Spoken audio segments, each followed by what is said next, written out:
Hello guys and welcome back to another episode of mic पे मिलेंगे। I am your host Tamanna. आज के इस एपिसोड पे हमारे साथ जो पर्सनालिटी है, she is a perfect combination of social leadership, academia and policy thinking. उन्होंने डिजिटल मार्केटिंग और इमर्जिंग टेक्नोलॉजीज पर एकेडमिक वर्क किया, साथ ही साथ अब वो एआई इंटीग्रेशन की बात करेंगी इन पब्लिक एडमिनिस्ट्रेशन एंड गवर्नेंस के कॉन्टेक्स्ट में। She is PhD in management. इन्होंने 15 साल तक एमबीए स्टूडेंट्स को गाइड किया, साथ ही साथ एक बुक लिखने वाली स्कॉलर भी। डॉक्टर पांडे ने कभी भी एजुकेशन को क्लासरूम तक लिमिट नहीं किया। She is none other than doctor Sanjeevani Pandey. So let's welcome her to mic पे मिलेंगे। Thank you so much ma'am, आज आप हमारे शो पे आए। I am so honoured and delighted कि आप अपना टाइम निकाल के यहाँ आए।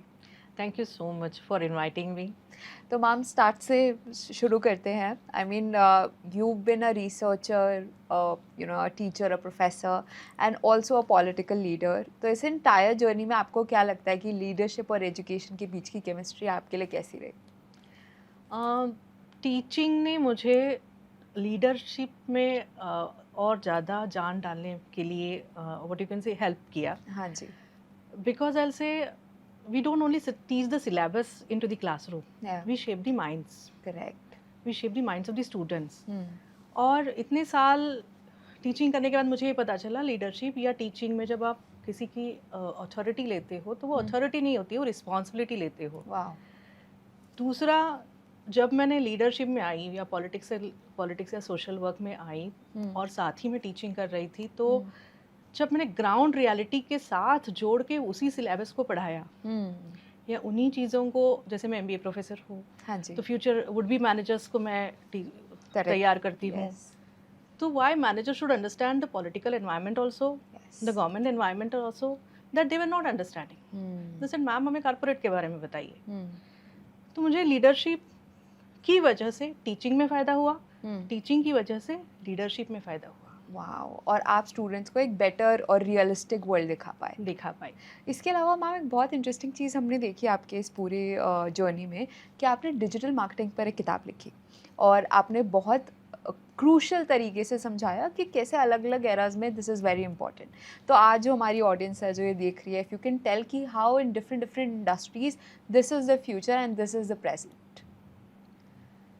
फ्यूचर और प्रेजेंट, आज प्रेजेंट है डिजिटल मार्केटिंग, फ्यूचर है AI, okay, whatever it is, but since from our time it is a technical, technology is the future. हमारे टाइम्स में कंप्यूटर्स इंट्रोड्यूस हुए थे, we are from that era, you can see. Digital marketing पे मैंने किताब MBA syllabus के लिए लिखी, क्योंकि मुझे ऐसा लगता है कि वो सिर्फ एक स्किल नहीं है। डिजिटल मार्केटिंग को आप एक स्किल सेट डेवलप किया ऐसा मत देखो। डिजिटल मार्केटिंग आपको हॉलिस्टिक माइंडसेट देता है। करेक्ट। उस माइंडसेट की वजह से आप डेटा ड्रिवन सोच, ऑडियंस के प्रति सेंसिटिविटी डेवलप करते हो और आपका कम्युनिकेशन मेजरेबल इम्पैक्ट दे ऐसी हैबिट डेवलप करते हो। वाओ। तो मुझे ऐसे लगता है कि डिजिटल मार्केटिंग को आपने एक टूल नहीं समझना चाहिए, लेकिन एक प्रोफेशनल डीएनए के तौर पे अपने आप में आपने ढालना चाहिए। वाओ, तो ये इतना इम्पोर्टेंट है आज। Very important. Wow, great. Ma'am साथ ही साथ आप अभी आर्टिफिशियल इंटेलिजेंस पे भी काम कर रही हैं। So as a leader, right, अगर एआई आज हमारे पूरे एडमिनिस्ट्रेशन में इंटीग्रेट हो जाए, so how structured and how simplified would our things be? And अगर हम बात करें ब्यूरोक्रेसी की, तो उस वाले पूरे स्ट्रक्चर को कितना सिंप्लीफाई कर? मैंने अभी एक किताब लिखी, AI in public administration for the bureaucrats only. मुझे लगता है इंडिया में पहली होगी ये। उनको क्या सिखाना, लेकिन एआई अगर यूज़ करिए आप तो डिसीजन मेकिंग्स जो होंगे ना वो सिटीजन सेंट्रिक हो जाएंगे। ओके, मोर ट्रांसपेरेंट ब्यूरोक्रेसी हो जाएगी। करेक्ट। ब्यूरोक्रेटिक जो वर्क होगा वो एक सीधे सादे file movements, grievance and redressal, ये सारी चीज़ें बहुत इजी हो जाएंगी अगर आप एआई के साथ इसे जोड़ेंगे तो। इस पे कोई ह्यूमन फिल्टर नहीं रहेगा। और जो डिसीजन होगा, डिसीजन मेकिंग को रिस्पॉन्सिबिलिटी के साथ आप रख पाएंगे, because it will B data driven. Correct. साथ ही में मैं लेकिन कहना चाहूँगी कि टेक्नोलॉजी है, technology doesn't have emotions like human have. True. Same case में कभी कभी कोई चीज़ अलग तरीके अलग नज़रिए से भी दिखनी पड़ती है, because bureaucrats has to deal with the farmers, Yes. women issues, many such kind of work. Social ऐसे घटकों के साथ उन्हें रोज़मर्रा में काम करना पड़ता है ब्यूरोक्रेट्स को, कि आप लेमैन रूल्स नहीं लगा सकते, and if you put all AI into it तो it will be insensitive. True. तो टेक्नोलॉजी सपोर्ट, सेंसिटिविटी को सपोर्ट करने वाली होनी चाहिए, मुझे ऐसे लगता है. तो इसलिए AI और पब्लिक एडमिनिस्ट्रेशन, इन दोनों को किस तरह आप बनाते हो, सिर्फ आप यानी यूज़र फ्रेंडली जितना बना सकते हो, सिटीजन सेंट्रिक जितना बना सकते हो, उतना सिस्टम आपको काम करके देगा, या सिस्टम उसमें पेनिट्रेट होगा या इजी होगा, टेक्नोलॉजी की वजह से काम इजी पड़ेगा. लेकिन सिर्फ आप कॉम्प्लेक्स उसमें लेयर्स ऐड करते गए, new portal, new login, new go inside, जैसे एक छोटा आप, हाँ, कॉमन एक कहीं कोई कॉल सेंटर पे फ़ोन करता है तो बोलता है 1 2 3 4 the options only, they keep on listening, and उनकी क्वेरी सॉल्व होती ही नहीं है. ऐसे अगर आप टेक्नोलॉजी को कॉम्प्लेक्स तरीके से पेश करोगे तो नेचुरली जो हमारा इंडिया है, नॉन लिटरेट भी कई रीजन्स हैं, अभी तक उतनी टेक्नोलॉजी जहाँ पहुँची नहीं है, वहाँ पे ब्यूरोक्रेट्स नहीं परफॉर्म कर पाएंगे, एंड एक simple one technology will not work for every region. तो AI in public administration is very important, very sensitive. जो मैंने कुछ लिखा है उसके ऊपर देखो, अभी बाकी लोगों को पसंद आता है. You've already written it, book publish होने वाली है? पब्लिशिंग के लिए दिया हुआ है, next week I will publish it. Wow, that's great. I think जब तक हमारा podcast डलेगा, people, it would be already available. It will be. Yes, nice. Whatever you've told right now is great, but इसमें भी काफ़ी loopholes हैं. There is a good and bad side to everything. तो अगर हम इसके बुरे तरफ की साइड की बात करें तो what would that be? Digital literacy, fact checking और रिस्पॉन्सिबल कम्युनिकेशन, इन सबको अब एक स्किल नहीं, टूल नहीं, डेमोक्रेटिक इसमें आपने ढालना चाहिए. इस सबको आपने कंपलसरी अब देखना चाहिए. कई बार आप देखते हो कि फैक्ट चेक के अंदर वो जो वायरल वीडियोज़ रहते हैं उसके अंदर की कितनी सारी गलतियाँ आपको समझ में आ जाती है. सेम वे टेक्नोलॉजी न्यूट्रल है, जैसे मैंने बताया अभी, वो आपका इंटेंट के ऊपर है. How do you use it? It is a harmful tool in somebody's hand, लेकिन वो इन अ मंकीज हैंड, व्हाट डू से, द फायर. बट इसलिए उसे डर के हम दूर तो नहीं रह सकते. दुनिया जिस चीज़ को एम्बेरस कर रही है, we have to step into that. yes, because this is what हमारी हर इंडस्ट्री की फ्यूचर इसी हाथों में है. तो ऑब्वियसली उसको रिस्ट्रिक्ट और केयरफुल यूज़ कर सकते हैं, बट ऑब्वियसली उसे अवॉइड तो नहीं कर सकते. सबसे पहले जब कंप्यूटर प्रोग्राम्स आए थे, साथ ही में हमारे ही टाइम की बात करिए, साथ ही में वायरसेस भी आए थे. Correct. What are viruses? Viruses are also programs written by the intellectual minds. Yes. But same है AI, आप जितना सीखोगे टेक्नोलॉजी, बट इंटेंट और अच्छे माइंडसेट के साथ बहुत अच्छा काम करेगा. No matter what is the industry. What is the industry. Yes. Ma'am, एक और सबसे इंटरेस्टिंग एंगल पे अब आएंगे कि यूथ, राइट? तब यू आर इन इंडस्ट्री जहाँ पे यूथ बहुत इंपॉर्टेंट हिस्सा है. तो आपके हिसाब से कि इनका यूथ का पॉलिटिकल और पॉलिसी मेकिंग से डिस्टेंस बढ़ रहा है या पास आ रहा है? पॉलिसी मेकिंग से डिस्टेंस बढ़े या घटाए, ये हमारे भी हाथ में है. मेरे हिसाब से यूथ ने पॉलिटिक्स में आना चाहिए. जहाँ तक मैं पढ़ाती हूँ तो हमेशा उन्हें पॉलिटिक्स के एग्जाम्पल के साथ जोड़ने की कोशिश करती हूँ ताकि उनको इंटरेस्ट उसमें आए. अब ये मेरा इंटेंशन इसलिए है क्योंकि पॉलिसी मेकिंग के टेबल पे जब एक ही प्रकार के, जैसे मेरे एज के या मेरे इसके लोग बैठे रहेंगे तो नया पर्सपेक्टिव कौन डालेगा? True. Youth fresh ideas, new perspective के साथ उन्हें क्या चाहिए वो लेकर आ सकते हैं. करेक्ट. नहीं तो पॉलिसी बहुत वन साइडेड बनेगी. एंड हमारी जो ये जेंजी है वो क्या चाहती है, वो जब तक आवाज़ नहीं करेंगी, खुद आकर हमारे साथ बैठेंगी नहीं, तब तक कैसे समझेगा? True that. सिर्फ वन साइडेड हो जाएगा और आप सिर्फ कंप्लेन करते रह जाओगे कि सरकार या सिस्टम हमारे किसी काम का नहीं है. सिस्टम में आप आओ, डायरेक्ट पॉलिटिक्स में आइए, या फिर किसी सोशल कॉज के साथ जुड़ के आप वहाँ से आवाज़ उठाइए, वहाँ से अपनी मांगे रखिए.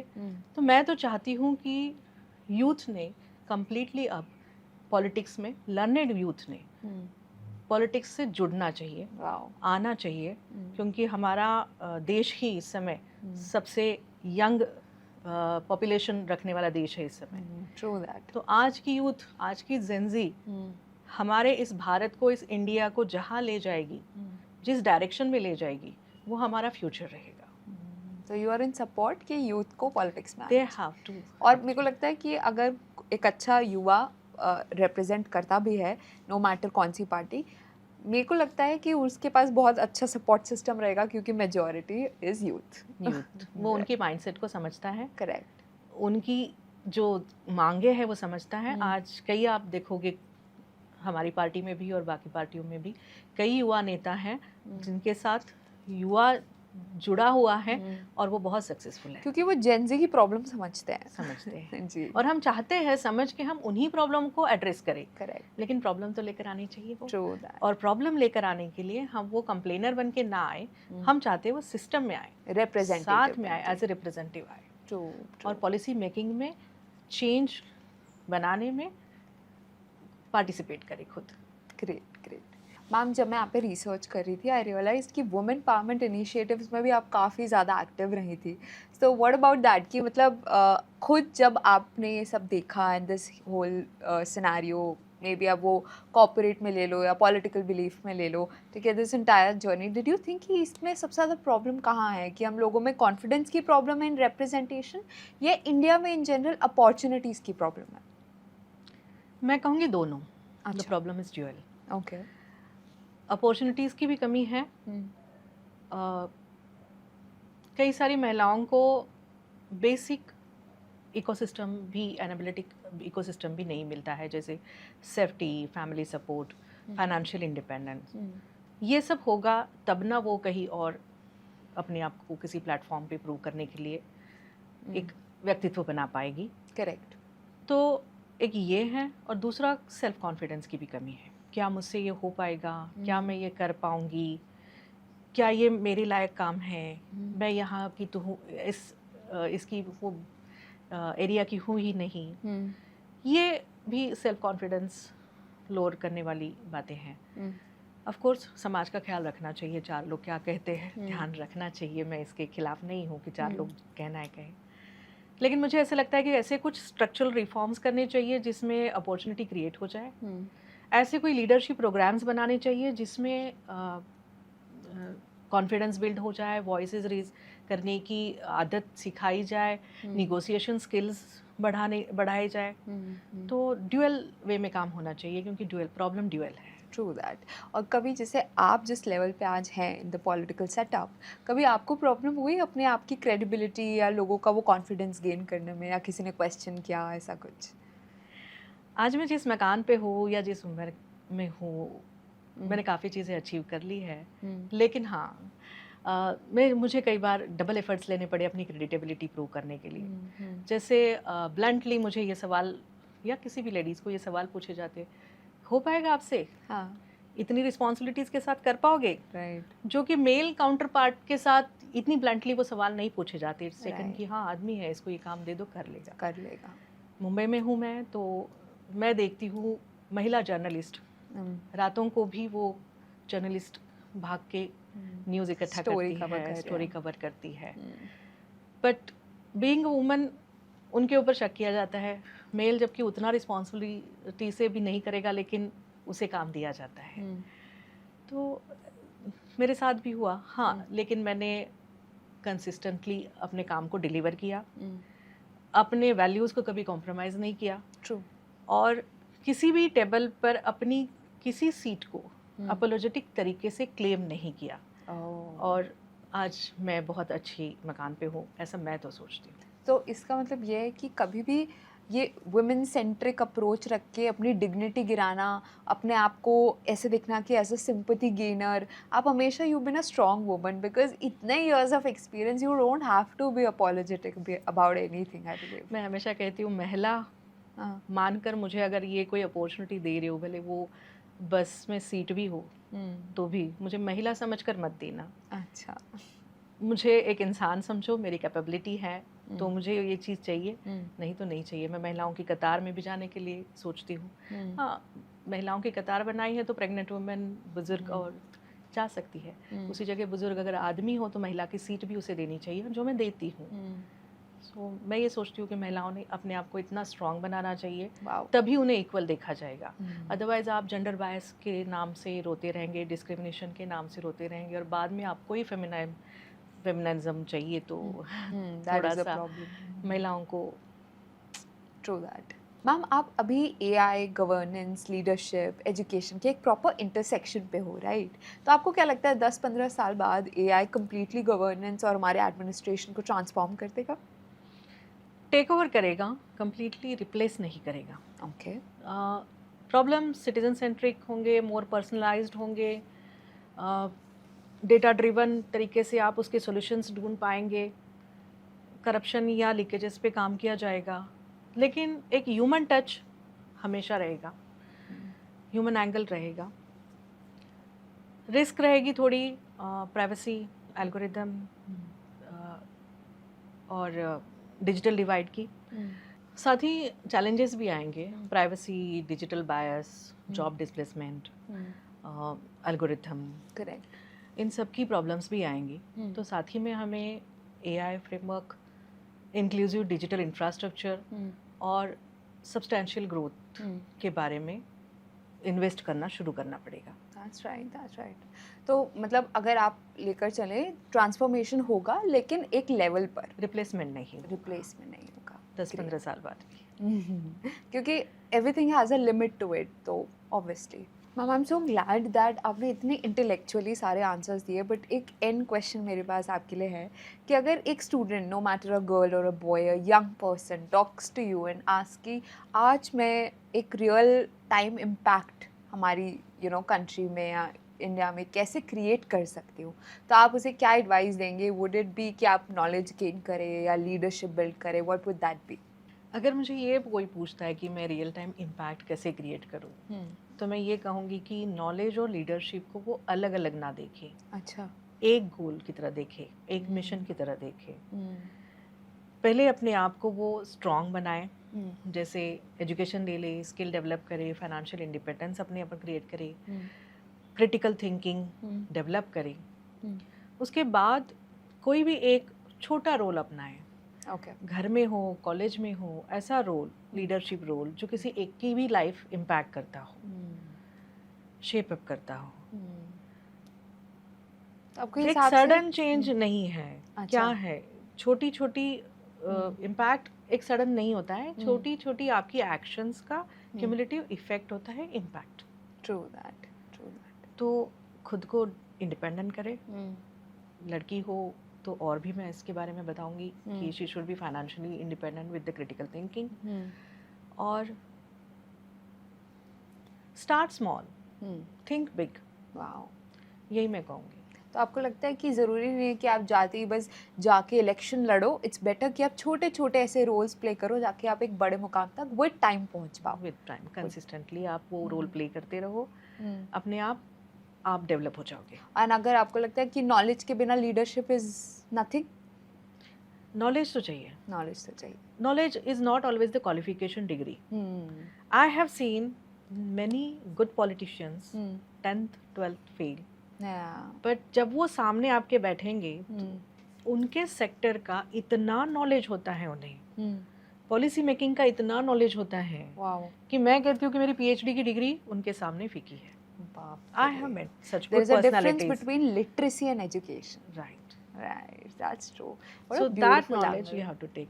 आप अपने नानी दादी के पास बैठिए और उनका भले किचन में गया हो, लेकिन वो जो आयुर्वेदिक दवाइयाँ बताएंगी या वो जो रेसिपीज बताएंगी, नुस्खे बताएंगी या रेसिपीज बताएंगी, आप अपनी तरला दलाल को भी फेंक देंगे, संजीव कपूर को भी फेंक देंगे। तो मैं ये कहती हूँ knowledge and this is very different. आप वो नॉलेज गेन करो, जिस सेक्टर में आपको जाना है वो नॉलेज गेन करो, या जिस सेक्टर में आप हो उसका थॉरो नॉलेज ले लो and then develop the leadership there. Okay, only then you can be a good leader, right? I am so happy ma'am that you came here और आपने अपना टाइम निकाला। मुझे ऐसा आज आपसे बात करके पता लगा कि नो मैटर कोई किसी भी इंडस्ट्री से है, बट और अगर उन्हें अपनी इंडस्ट्री चेंज भी करनी है, knowledge is the base, right? आप पॉलिटिक्स में है, आप टीचर रह चुकी है, but you are writing on AI, you writing on technology, you are doing beautiful. It's the first time that somebody is writing about AI in public domain, right? So how impressive that is. और जो भी हमारी आज audience देख रही है वो कितना रिलेट कर पा रही होगी, because one that you have done already so much, तो आप एक्सपीरियंस लेकर आए और साथ ही साथ आपको हर छोटे माइन्यूट नॉलेज बेस और इंडस्ट्री का इन डेप्थ नॉलेज भी है. So thank you so much ma'am कि आप यहाँ आए हैं, आपने अपना टाइम निकाला. आई am so grateful. Thank you so much for inviting me. Thank you so much for listening me. And अगर हमारी कोई भी ऑडियंस के आपसे कोई डाउट्स होंगे तो वो कमेंट करेंगे एंड वी वुड लाइक कि आप उनको रिस्पॉन्ड भी करें. मैं ज़रूर करूँगी. ज़रूर. मुझे अच्छा लगेगा इंटरेक्ट करने में. फर्दर इंटरेक्शन के लिए वो हमेशा वेलकम है. That is so nice guys. This is it for this episode. अगर आपको मैम से कोई भी क्वेश्चंस हैं, आपको अगर कहीं लगा कि उन्हें कोई इंटरेस्टिंग पॉइंट्स पिक करे तो आप ज़रूर कमेंट कर सकते हैं. That's it for this episode. Thank you so much ma'am once again. Thank you. And that's it. Do subscribe to our channel and like this video.